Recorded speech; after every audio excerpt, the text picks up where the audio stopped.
Ready to move in premium triplex villas at Kollur APR Projects. Big breaking చూస్తున్నాం. ఢిల్లీ మద్యం కేసులో రోజుకో పరిణామం చోటు చేసుకుంటోంది. ఢిల్లీ మద్యం కేసులో ఈడీ రోజు రోజుకు తన దూకుడు పెంచుతోంది.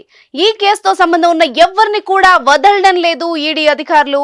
అనుమానం ఉన్న ప్రతి ఒక్కళ్ళని కూడా విచారిస్తూ ఉన్నారు. ఈ కేసులో నిందితులుగా ఉన్న వాళ్ళ ఇళ్లలో మొదట సోదాలు నిర్వహించిన ఈడీ ఆ తర్వాత బంధువుల ఇళ్లలో కూడా తనిఖీలు చేస్తోంది. తాజాగా హైదరాబాద్ లో ఎమ్మెల్సీ కవిత బంధువుల ఇళ్లలో ఈడీ అధికారులు మరోసారి సోదాలు ప్రారంభించారు. ఎమ్మెల్సీ కవిత బంధువుల ఇళ్లే టార్గెట్ గా దాడులు జరుపుతున్నారు. శనివారం తెల్లవారుజాము నుంచే మాదాపూర్లోని కవిత ఆడపడుచు అఖిల ఇంట్లో తనిఖీలు చేపట్టారు. 7 బృందాలుగా ఈ తనిఖీలు చేపట్టినట్టు సమాచారం. అంతేకాకుండా కవిత భర్త అనిల్ కుమార్ బంధువుల ఇళ్లలోనూ విస్తృతంగా సోదాలు జరుపుతున్నారు. అయితే ఇప్పటికే ఈ కేసులో కవితను ఈడీ అరెస్ట్ చేసిన విషయం తెలిసిందే. కవిత ఈడీ కస్టడీలో ఉన్నారు ప్రస్తుతం. కవితను ఢిల్లీలోని రౌజ్ అవెన్యూ కోర్టులో శనివారం ఈడీకి హాజరుపరచనున్నారు. ఈ కేసుతో ఎవరెవరికి సంబంధాలు ఉన్నాయన్న కూపీ లాగుతోంది ఈడీ.